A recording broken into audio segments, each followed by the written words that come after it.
After what seems to be the longest, most rigorous, and arduous Senate confirmation hearing to date, it appears that one RFK Jr. has officially been placed at the head of HHS, Health and Human Services, wielding a budget of roughly $4 trillion, and now that is $4 trillion that RFK will have at his behest to spearhead his fight that he has been screaming to the heavens that he wants to make a reality, to make America healthy again. Starting off with one of the greatest assets you could possibly have at your fingertips to understand why it is that the politicians that you vote for advocate for certain things that they do that seem outside the standard order of operations of what their voting base so desires.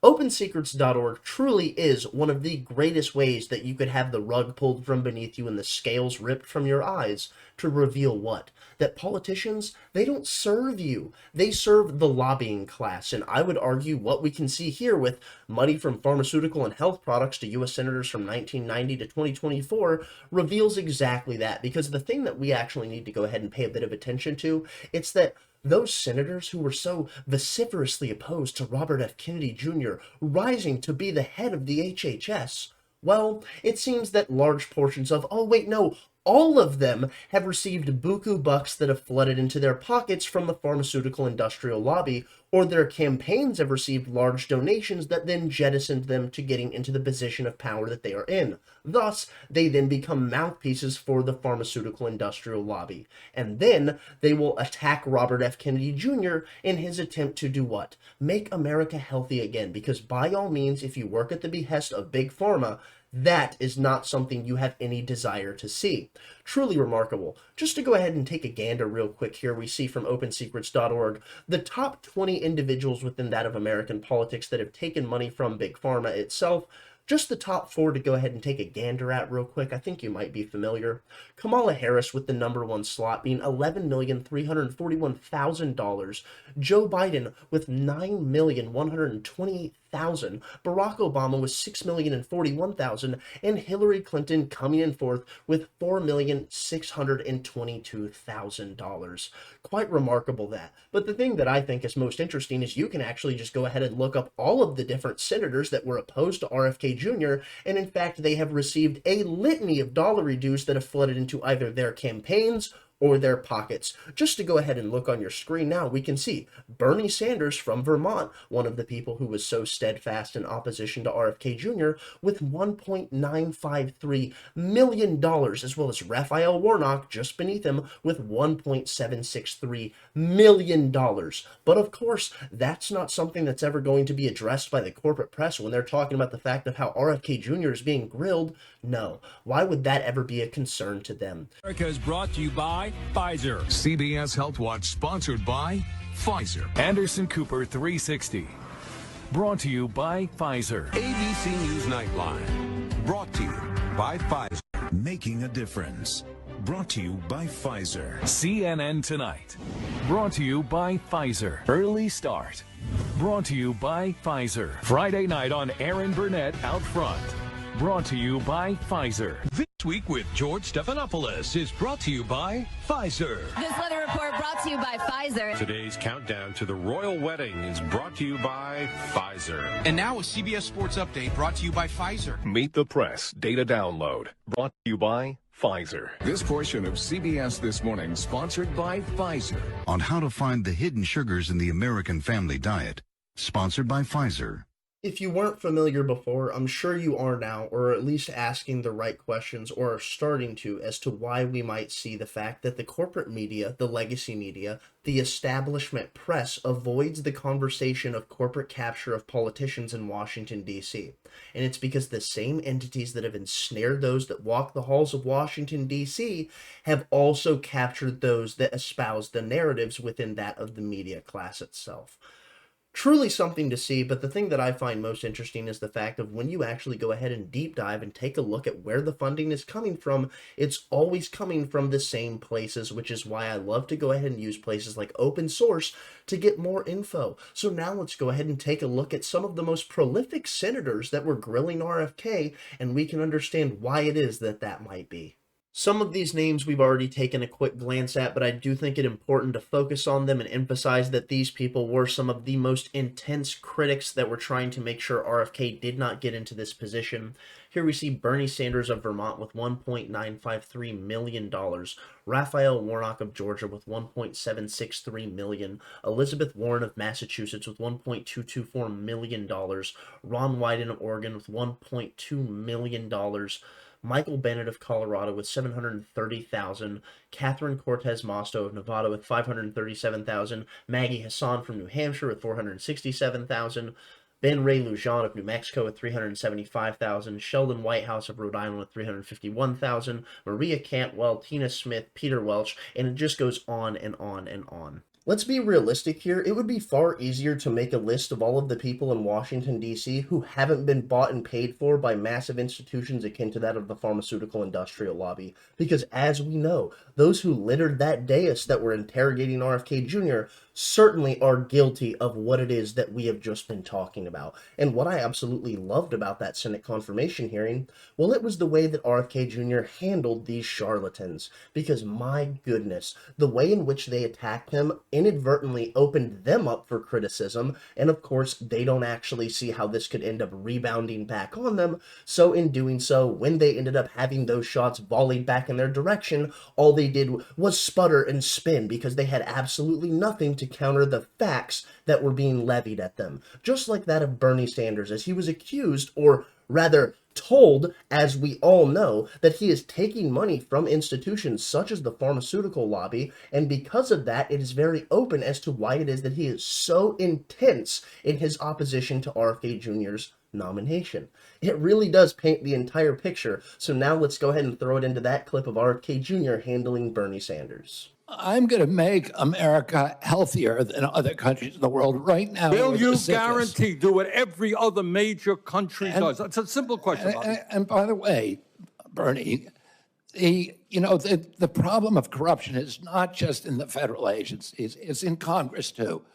Almost all the members of this panel are accepting, including yourself, are accepting millions of dollars from the pharmaceutical industry. Oh, no, and protecting their interests. Oh, I thought that would come. No. I ran for president like you. I got millions and millions of contributions. They did not come from the executives, not one nickel of PAC money from the pharmaceutical industry. They came from workers. In 2020, you were the single largest because I had receiver of pharmaceutical contributions from workers all over this country. Workers, you were the not a nickel from corporate tax. You were the single largest acceptor of pharmaceutical dollars. No, from workers in 1.5 million. Yeah, out of 200 million. All right. You could watch that clip alone and have a fully developed understanding of what that Senate confirmation hearing looked like throughout its entirety. It is a fascinating thing to see that Bernie Sanders, the man who claims to care so much about the working class, will once again pivot and do nothing more than the bidding of massive institutions and corporations.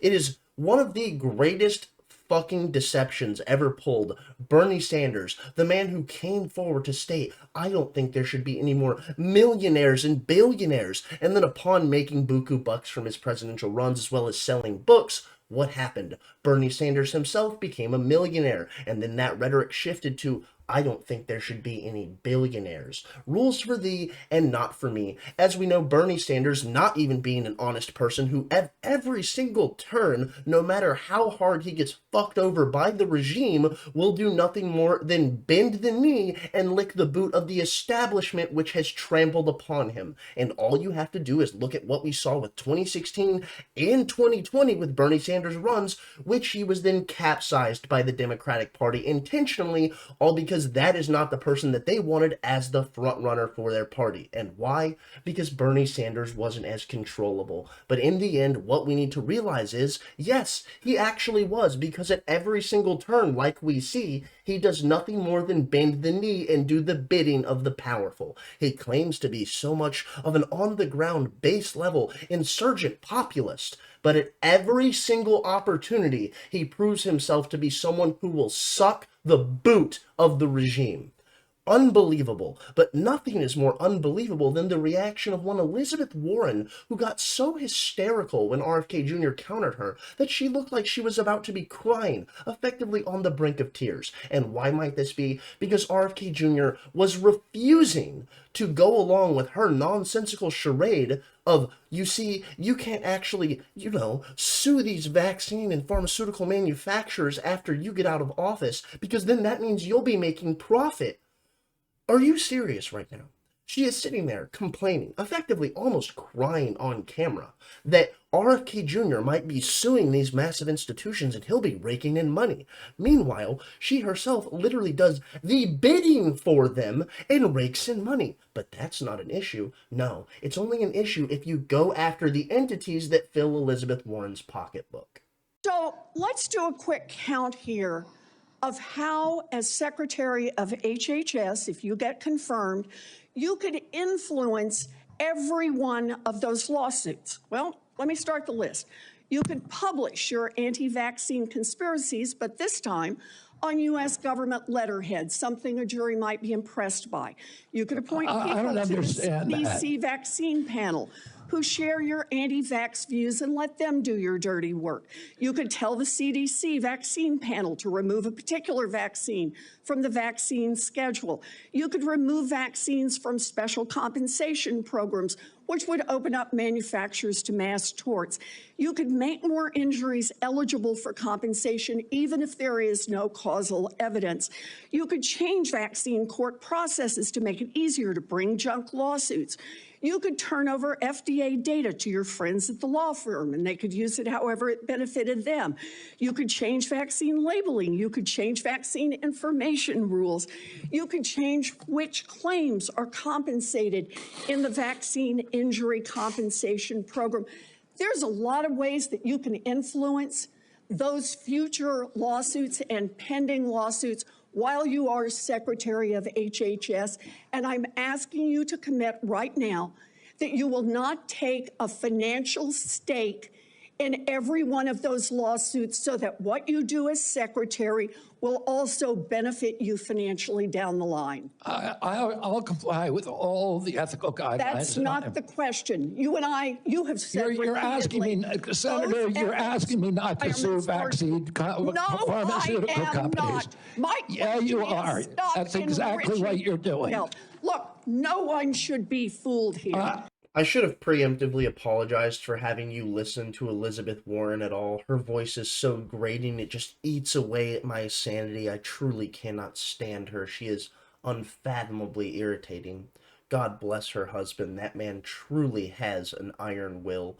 Anyways, the thing that I would love to just go ahead and address specifically would be the nature of how it is that they always just talk over RFK at every single turn, because at every opportunity when he was trying to make a point that they could not refute because it was about hard data that he has stored within the Rolodex that is his mind, well, they would just talk over him and stutter and stammer and scream and holler, whether it was Elizabeth Warren, Warnock, Ron Wyden, Sanders. It was quite literally every single person in opposition to him. When he would try to give them hard information, what would they do? Shut him down and not allow him to speak. And because of that, well, I think it really does highlight the age-old adage of what? If you cut out a man's tongue, you only prove that what he has to say has value. Obviously, I just butchered that. Nonetheless, I don't really give a shit. I'm going to go ahead and call it here. Thank you for watching if you got this far. Thumbs up if you liked it, thumbs down if you didn't. Tell me where I'm wrong in the comment section down below. Make America healthy again truly is something that is a fight worth fighting, and by all means, RFK is the man to fight it. Stay lovely, stay great, peace out.